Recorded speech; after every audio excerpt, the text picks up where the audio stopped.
AITA for leaving a vacation I planned for my girlfriend after her friends showed up.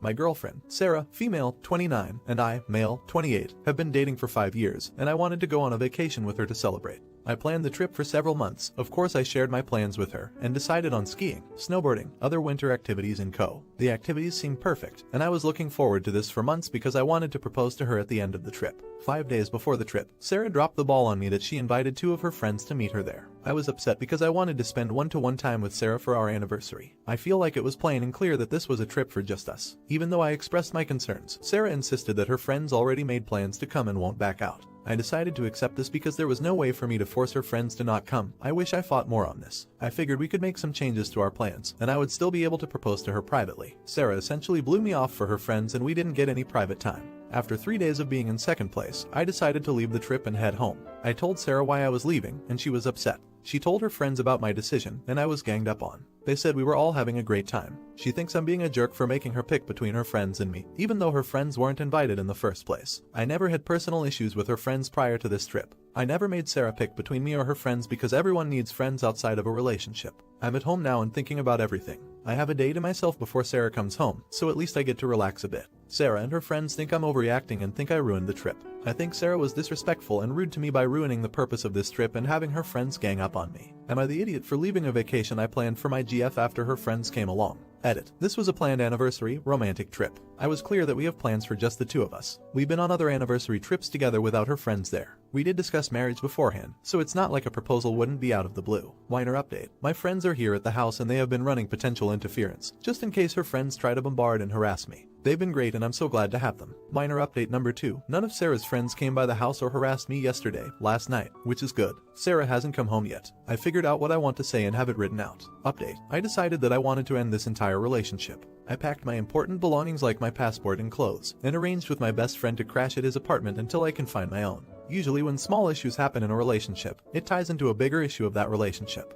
The main reason why I decided to break up is because I realized that her friends will always be closer to her than me. Sarah has favored her friends over me and blown off some of our plans for her friends more than once. I was lying to myself for years because I didn't want to face reality yet. I had hoped she would change, but this trip really opened my eyes that I will always be in third place to her. I expressed my feelings multiple times, and Sarah promised she would change. And she didn't. Sarah came home late yesterday. I said I have a lot to get off my chest and I want to get through my notes before she talks or tries to interrupt me. The first question I asked Sarah was how she thought the trip went. She said we all had fun and it was memorable. I shouldn't have to feel like the third wheel in my own relationship, especially on a trip that I planned. My next question was, why did you invite your friends in the first place? You knew this was an anniversary trip to the US. She talked about the trip with her friends since the beginning, and they had never been to co. She thought it would be a good idea to allow them to come just so they can have fun and co with us. I followed up with my lack of knowledge of her friends coming along until days before. It's one thing if they came and did their own activities, but it's another thing that every activity became a group activity. I signed up for a monogamous, not poly relationship. My last question was, did you know that I was going to propose to you? Sarah said she didn't know at all. The thought never occurred to Sarah that I was going to ask. She claimed that she wouldn't have invited her friends to come along if she knew, but I responded that it would ruin the surprise if I told you. Sarah begged me to stay with her and believes we can work everything out. She didn't want me to throw 5 years away after this one bad trip. I listened to her promises to change for years regarding her friends, but nothing happened. I ultimately left Sarah with this. It's clear that there isn't enough room in your heart for your BF and your friends. As much as I love Sarah, I can't stay in a relationship where I'm not respected enough. I left Sarah in the house by herself and I drove off to my friend's place. I'll figure out how to get my name off the lease and I'll plan to get the rest of my belongings. As for the ring, I will return it this weekend. You're the idiot. This is not a valid reason for someone to end a relationship and your immaturity really shows. You need to take some time to yourself and grow up. Not the idiot. Glad you found the strength to see yourself as always coming in second, or third, as the case may be. I think you did the right thing. Maybe she will grow up someday or find someone that she actually cares enough about to put first. You will, there's no doubt. You seem to be an intelligent and well thought out kind of guy. Do you think Sarah was wrong for inviting her friends? Let me know in the comments. Now, AITA for not wanting to sign away my rights.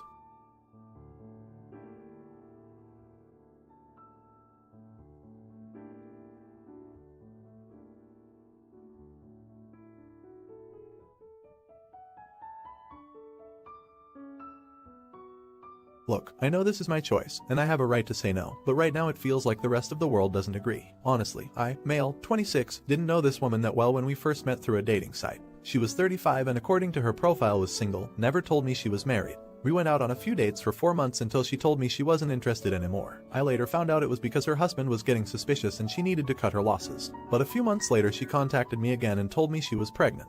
It hadn't been that long since we slept together and she confessed everything. Her husband still didn't know yet because she wanted to find out who the father was first. We did the prenatal paternity test and confirmed her baby is also mine. She had to tell him after that and it was a poop show. He wanted to speak to me and called me crazy. She got him to leave me alone after telling him I never knew about her being married. We were both lied to by her. They're apparently trying to work things out, but here's the thing. Her husband wants me completely out of the picture and is willing to adopt my baby if I terminate my parental rights. He doesn't want me in their lives at all and this is his only condition or he's divorcing her and taking their 2 kids. Don't know if he can actually do that, but she's begging me to do this or it'll completely break their family. Neither of them are considering that this is my child too and I want to be in my child's life. I said I would not and it's causing all these problems. She's called several times telling me how badly this is hurting her family and her kids are hurt and confused because her husband's temporarily moved out until this condition is met. She feels guilty for doing this to them but says she wants to fix her mistakes and make their marriage work if I could just do this. Plus to her, it's a sweet deal for me since I won't ever have to raise this baby or be responsible financially. I don't see it that way. I want to be a dad to my son.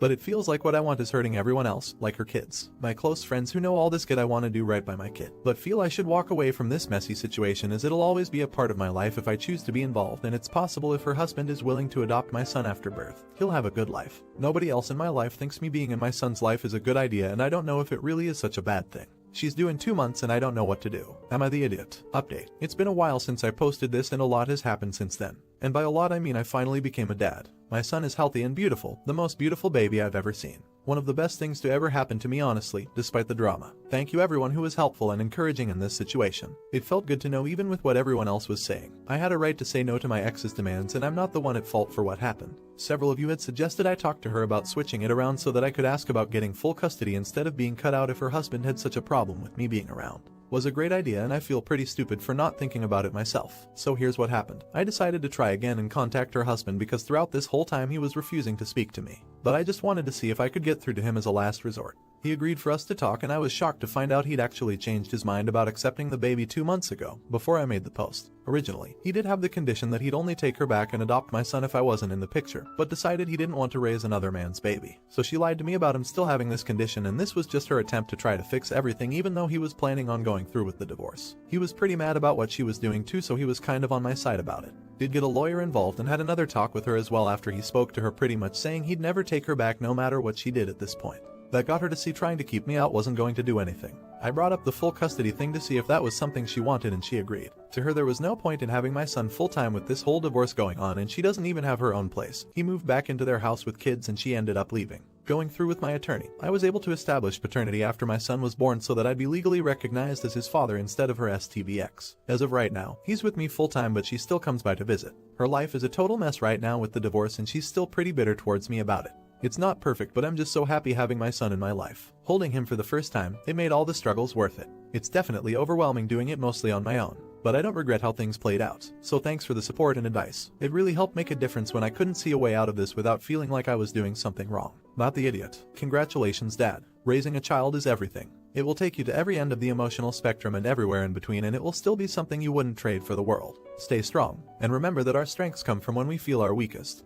And always have a lawyer at the ready, and keep documentation and plenty of photos and receipts to show everything you do and to help set boundaries and make this work the best it can for you and your little one. Do you think you made the right choice? Let me know in the comments. Now, AITA for cutting off my entire family since they don't like my son.